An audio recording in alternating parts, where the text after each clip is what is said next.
Quero chamar aqui para a nossa conversa o Thiago Hidalgo, que é especialista nessa área. Bom dia, Thiago, seja bem-vindo aqui ao nosso programa.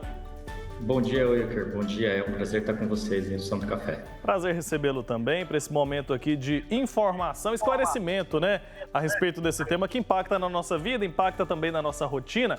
O Alan já começou a tratar desse assunto, mas eu queria ouvir de você. Explica para a gente, explica também para quem está em casa. Do que se trata a mobilidade urbana? Bom, mobilidade urbana basicamente é a forma com que as pessoas se locomovem, né? Então, é o ir e vir, seja para o trabalho, seja para um lazer, seja para qualquer coisa que você precise fazer, basicamente hoje você precisa se locomover. Isso vem mudando ao longo aí do tempo, né? Com o advento do transporte coletivo, dos transportes por aplicativo, e cada dia ele vem se reinventando. Certo, Thiago. E a gente pode dizer que houve uma mudança de comportamento da população, principalmente após esse período pandêmico que a gente viveu? Ah, com certeza, com certeza. Depois da pandemia, antes até da pandemia, né, os transportes por aplicativo vieram para revolucionar esse mercado, para auxiliar o transporte coletivo, né, nos momentos de pico, onde ele acaba sendo um pouco mais usado do que o que está sendo preparado, e ele vem auxiliar nesse last mile que a gente chama, né, que é a última milha. Então, o usuário ele acaba usando o transporte coletivo por ser algo mais barato e algumas vezes mais rápido, né, como por exemplo o metrô e o trem, mas o final ali, aquele trecho em que o transporte ele é mais lento ou ele é menos eficaz, ele acaba utilizando o transporte de aplicativo. E na pandemia, né, as pessoas acabam utilizando ele para se sentirem um pouco mais seguras e também, ao mesmo tempo, fazer os outros deslocamentos que eles precisam aí, não necessariamente só para o trabalho, agora com o advento do home office, né? Certo. O Alan está num grande centro para conversar aqui, participar desse bate-papo nosso sobre esse tema de mobilidade urbana. Alan, quer participar? Qual que é a sua pergunta? Wilker, eu queria perguntar justamente se a gente olha os grandes centros fora do Brasil, né? Por exemplo, Paris, Madrid, na Espanha, as linhas de metrô têm muitas estações, têm muitos quilômetros de linha. Por que o Brasil ainda tem essa dificuldade, ainda mais em cidades tão grandes quanto São Paulo, que não atende todas as localidades? O que é preciso ser feito, Wilker? Não, legal, Alan. Bom dia. Na verdade, a gente vê realmente uma questão cultural, né? Quando você fala da Europa, de forma geral, a população ela já não tem o carro como um bem de status, um bem de consumo. O brasileiro tem uma cultura de ter o bem próprio, né? Ter o automóvel. E isso acaba não tendo vamos dizer, o olhar tão importante, né, olhar público para fazer essa expansão. Mas a gente já vem notando, por exemplo, aí em São Paulo, né, que a gente está, essa expansão das linhas, com o monotrilho, com as novas linhas de metrô, e com certeza, daqui a alguns anos, essa demanda aí do metrô vai estar melhor suprida, não vou dizer 100%, mas com certeza ela vem sendo aprimorada com essas obras novas. Thiago, agora quais são os principais desafios enfrentados pelas grandes cidades quando o assunto é a mobilidade urbana? É realmente o deslocamento nos horários de pico, né? Que você percebe que a cidade praticamente para, né? Dependendo do lugar, São Paulo como exemplo, né? A gente pega ali às vezes 2, 3 quilômetros e a pessoa leva 30, 40 minutos para se deslocar. Muitas vezes pelo excesso de veículos. Então, o transporte público ele vem para auxiliar, né, nessa tomada, porque dentro de um único carro você coloca, do ônibus você coloca 100, 150 pessoas e no metrô você coloca muito mais, né? E o transporte de aplicativo também vem auxiliar para tirar um veículo da rua, né? Você dá oportunidade de trabalho para aquela pessoa e ao mesmo tempo você tira um veículo, melhorando na mobilidade, né? Então nesse afogamento de trânsito, e melhora também a emissão de poluentes, né? Porque um carro a menos na rua, ele é melhor para todo mundo. Muita gente tem dificuldade em entender o conceito de integração de modais. Queria que você explicasse para a gente o que é isso e como que essa integração pode melhorar a mobilidade nas grandes cidades. Basicamente, a integração de modais é quando você inicia um trecho e faz uma troca, seja ele de um ônibus para o outro, seja ele de um ônibus para o metrô, para um trem, de um carro particular, de um táxi, de um carro de aplicativo, para qualquer outro meio. Então, como que acontece hoje? Eles acabam fazendo as baldeações nos terminais. Então, você pega, por exemplo, o ônibus, o metrô ou o trem, desce na estação, pega às vezes uma bicicleta elétrica, um patinete ou chama um transporte de aplicativo e termina o seu deslocamento. Normalmente você faz isso para poder otimizar o tempo de viagem, né? porque as linhas elas são feitas em espinha. Então, quando você precisa se deslocar para um local que não vá em linha reta, aquele trecho, normalmente você precisa fazer um deslocamento para um ponto B para então chegar no ponto C. Tá, agora um ponto que tem muito a ver com a realidade da população, quero tratar aqui sobre o uso das bicicletas. É muito estimulado, né? Tem a questão ecológica, tem também a questão de diminuir o fluxo de carros no trânsito, isso pode facilitar a locomoção, mas muitas cidades ainda têm problemas, né? Tem dificuldades de viabilizar isso com segurança para as pessoas. Isso realmente é um problema hoje nos grandes centros e tem como solucionar?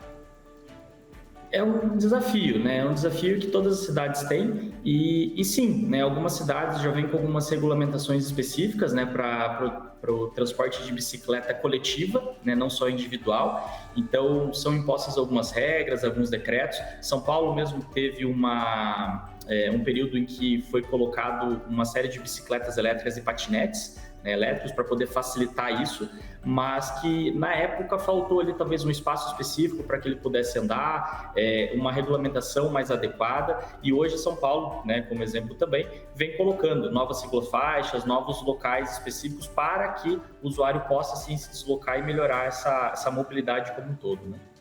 Certo, com certeza, né? Nos grandes centros, a bicicleta às vezes vai mais rápido do que o carro, né, Alan? O Alan é testemunha disso, tá lá em São Paulo. Quero saber, você anda de bicicleta por aí, ô Alan? O Wilker não tem esse hábito de andar de bicicleta, mas muitas vezes eu prefiro deixar o carro na garagem e ir de transporte público, porque é muito mais rápido aqui em São Paulo. Pelos corredores de ônibus, também pelas estações de metrô, a gente consegue chegar muito mais rápido do que propriamente com o carro particular, sem falar no estresse que é o trânsito aqui na capital paulista. Por isso, eu prefiro justamente o transporte coletivo. Além do mais, é um transporte que polui menos, porque muitos carros na rua acabam contribuindo aí para os impactos ambientais. O metrô, um transporte limpo. Então, eu faço sempre essa opção aqui na capital, porque é mais rápido e também mais ecológico. Certo. Você tem alguma pergunta para o Thiago? Eu queria perguntar justamente em relação ao transporte, né? Por que falta essa cultura ainda no brasileiro do transporte público, né? Ele comentou que a gente tem muito esse hábito de ter as coisas, né? Mas o que precisa mudar? É um aspecto social ou as pessoas ainda estão criando essa mentalidade que o transporte público ele é um transporte para todos, não só para quem não tem determinado bem e não pode sair de casa com seu carro próprio? Alan, é uma ótima pergunta. Eu acredito muito que é uma questão social e cultural, né? Mas que nós vemos, né, uma pequena mudança já aí nesses últimos anos, e a pandemia ajudou muito a gente a perceber aí que nós não temos a necessidade de ter um carro, né? Nós conseguimos nos deslocar para qualquer lugar, a qualquer momento, com uma certa facilidade.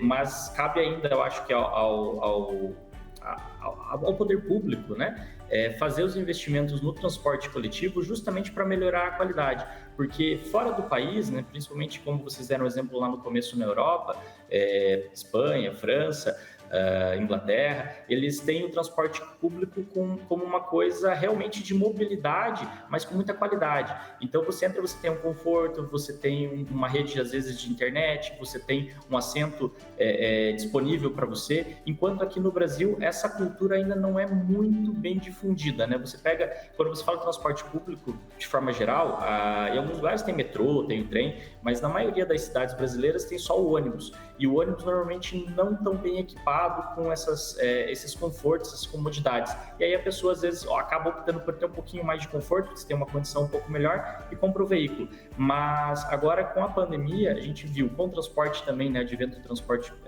por aplicativo, a gente vê que a gente pode sim não ter o bem e ter uma qualidade, ter um deslocamento confortável.